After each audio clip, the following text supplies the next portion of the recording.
What's up guys, welcome back to more Reddit stories about entitled people, crazy people, and everything in between. Hope you're all doing awesome today and let's get right into it. You want proof that my fiance is sick? You got it. I, a 25-year-old female, am engaged to my fiance, Joey, 26 male. He recently had surgery on his leg and hip, but there were complications and he has been sick and weak since. We try not to ask for help, but this has put a big financial strain on us, to the point where we've spent our wedding savings on his recovery. We are fine with this, because if we need to have a courthouse wedding, we're cool with it. We just want him to be healthy. But we did set up a temporary donation page to help with some of the expenses. A friend of mine, Carla, 25 female, donated $10 about a month ago, and I reached out to her to thank her. Last week we posted an update. Not asking for more money, but just to let people know that Joey has had another setback, and the doctors are creating an all-new treatment plan for him. Carla commented publicly and said the following: "I'm beginning to question if he has actually been sick this long, or if y'all are just trying to get more money for your wedding. Who takes this long to recover from surgery, especially when you're an athlete?" I said, "I am very offended and appalled that you would accuse us of faking anything. Maybe you're just having a bad day or a moment of bad judgment, but how shamefully low of you." She replied, "I want my donation back, unless you can show proof that he's sick, in a hospital bed or sitting in a doctor's office. Anything?" I sent her $10 to get her off our backs, but I also sent her a video, with Joey's approval, the proof she asked for. One of the concerns Joey has had is that he will get severely nauseous if he eats protein, which is what he's supposed to be doing, and when he overexerts himself, which he does sometimes. I sent her a video of him dry heaving into an emesis bag in the middle of PT. Now, one of his doctors asked us to record his PT so they can see the progression of him not feeling well, to hopefully make some adjustments. So I didn't take this video just to send to Carla, but to me it seemed like solid proof since she was asking for it. She said, "What the hell? I have emetophobia. I didn't know this, and this just triggered me so bad. I hope you're happy with yourself. I feel like I've been traumatized." I said, "So now you have $10 more to process this trauma in therapy." I used my meal plan to feed over 120 less fortunate people. This happened my freshman year of college about 20 years ago. My university had just invested in a big new dining hall, and to help pay for their investment required all new students to buy a 150 meal plan both semesters. This was a big financial burden being from a lower middle class family, but my parents pooled funds to help me out and make it happen. Shortly into my first semester, I found out from friends that the meals you didn't use didn't roll over. Since I lived off campus, I knew I wouldn't be able to use them all. Heading into November, I realized I would end up with 60 to 75 meals left over, and I complained about this a lot to family and friends because it seemed like such a waste. In comes the plan. My freshman year of college was also my cousin's senior year, and we hung out pretty often. He was the biggest trickster, prankster type you ever met. One night while we were drinking, he says, "What if you brought a bunch of homeless people to use up your meals? How much would that piss off those self-righteous bastards?" We laughed all night, but the more I thought about the idea, the more I really started to like it. We talked all weekend about it and hatched a plan.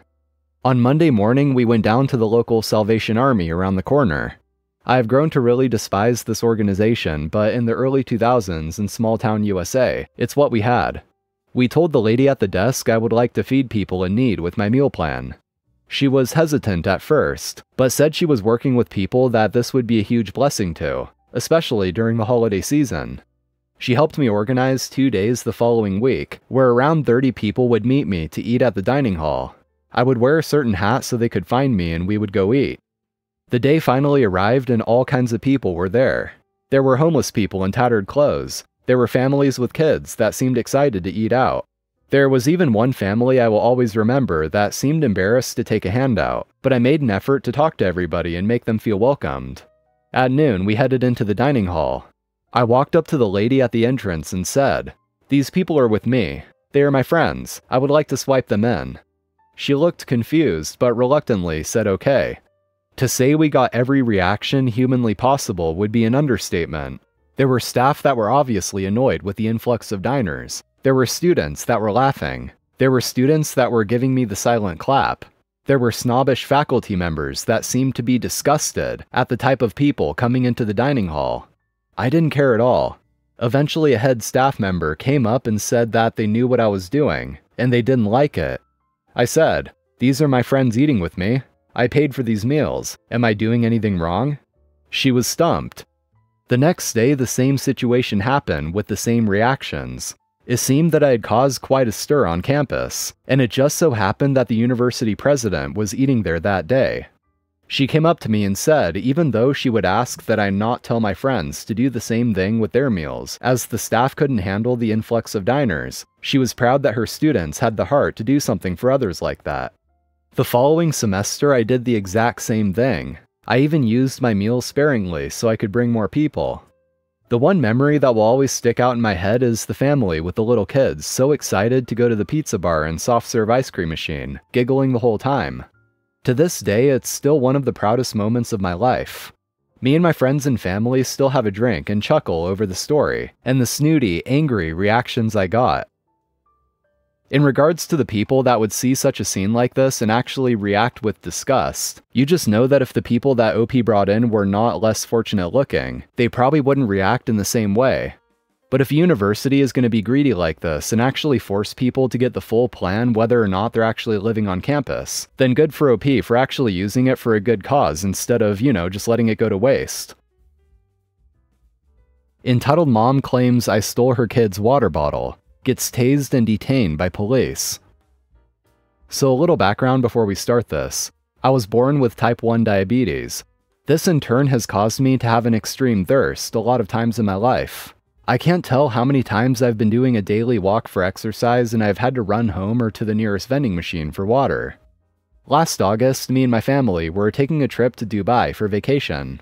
We have a timeshare there. So we made it to the airport and did the usual stuff. Then we made it to TSA. I can legally bring either a frozen water bottle or empty bottles and fill them up later. I took 1 frozen and 2 empty bottles. Anyways, comes entitled kid. Entitled kid looks like he is 6 or 7 years old. "Mommy, I'm hot," he said. I have just begun to send my frozen bottle through the TSA when I hear this. "Mommy, can I have that water bottle?" said the kid. At this point I glance over and entitled mom is on her phone, face deep, of course. "Mommy," said the kid. "Go figure it out," the mom responded. The kid comes towards my direction. He takes the bottle straight from my hands. "Hey, you can't take my stuff," I said. "Too bad, finders keepers. I brought that from home." I begin to reach for my water. The kid starts to run back to his mom, still on her phone, and says that I have tried to take his water. "Mommy, that man tried to take my water," said the kid. She looks up with that classic Karen face and begins to walk towards me, passing everyone in the line. "Excuse me, do not take my son's water," said the mom. "Ma'am, this was my water bottle. I have type 1 diet." She interrupts. "I don't care what you are, you took my son's water." "Yeah," said the kid. Cue the TSA agent coming in. The TSA agent says, "Excuse me, ma'am, you are causing a disturbance here. I'm going to have to ask you to stop or I'll escalate the matter." I'm getting pissed at this point because if my water melts, TSA takes it and doesn't let it go through. "This man took my son's water bottle for my son," said the mom. "Sir, I have type 1 diabetes and I am very thirsty all the time," I said. "Don't lie in front of my son, it sets a bad example." To which the TSA agent says, "Ma'am, this is your last chance before I call airport security." "Fine, I'll just take it myself." The entitled mom uses all of her force in her body to grab the bottle from the TSA agent's hands and storms off back in line. "I'm so sorry about this, sir. I'll get your water bottle back for you," said the TSA agent. The TSA agent then radios for security. Moments later, 2 security guys come out and talk to her. One of the security guys tries to take the water bottle. "Hey, you f***ers, get off of me," said the mom. Entitled mom then tries to flat out book it to escape the security guards, and she gets a good 10 feet before they tase her. Her son is screaming and several people have had to move out of the way for security. I see entitled mom dragged off to a room about 30 or 40 feet away, and her son is escorted to the same room by another guard. And the security guys also take my water bottle, as I was supposed to get it back. TSA says, "Sir, I'll have you step to the side until you get your belongings returned. Shouldn't be long." It has been about 25 to 30 minutes until the bottle is returned to me, and it is starting to melt. I go through the line and TSA has to confiscate my bottle. Once I get through, I'm fuming with how this whole ordeal went, I've lost 45 minutes of my time, and my plane now leaves in about 30 minutes. A stranger happens to have noticed the ordeal and meets me outside TSA. Hey man, I saw the whole situation with that crazy beast woman, so I got you another bottle of water. At this point, I was so effing thirsty that I downed the water in 3 seconds flat. Reminds me of that guy at LAX that walked right through TSA and thought he could get away with it. He just confidently walks off like nothing's gonna happen to him while the security's yelling at him from behind, and gets a taser to the back for it. Some people seem to think that they can do stuff like this, and if they just continue on, nothing will happen, and are immediately proven wrong. Of all the problems you can just try to ignore and hope they go away, a terminal security agent is not one of them. Lady gets a ticket after people kindly warned her. This one is from a few months ago, but still gold. There's an intersection by my work that connects 2 main roads east-west, north-south. When you come to this intersection from any direction, you won't be able to turn left. There's signs everywhere telling you, no turning left. Easy, right? No, not easy. Living in that town and going to work where I've worked for almost a decade, I've seen so many people turn left. People usually just honk and swear, but this time there was a cop waiting to go through, east. She's coming from the south and goes to turn, you guessed it, left. Now people see the cop. They know her getting pulled over will slow down traffic as it's a 2-lane street. So panic ensues. Honking, yelling, some swearing. One guy on the street said, "Lady, don't turn left. There's a cop. Don't turn left, like an effing chant." This lady rolls down her window the rest of the way. At this point, she's mid-intersection going to turn left. The cop is shaking his head no. Bro looked like he was on lunch and he was pissed. He's close enough I can see the sandwich bag in his car. Lady yells out, and I'll never forget, "I can do whatever the f I want to. I will do whatever I want, and if I want to turn left, I'm f***ing turning left. I don't care." And left she goes. The cop looks down. Lunchtime has been interrupted. His windows may have been closed, but you can tell when someone yells f***. He turns around and puts his lights on. Of course, she gets pulled over. She can do whatever she wants, until the cops are there. Alright, that's going to be all for today, friends. Thank you for watching, I appreciate it. If you enjoyed, make sure to drop a like, it really helps me out. And also, subscribe if you haven't already. Take care, I'll see you next time.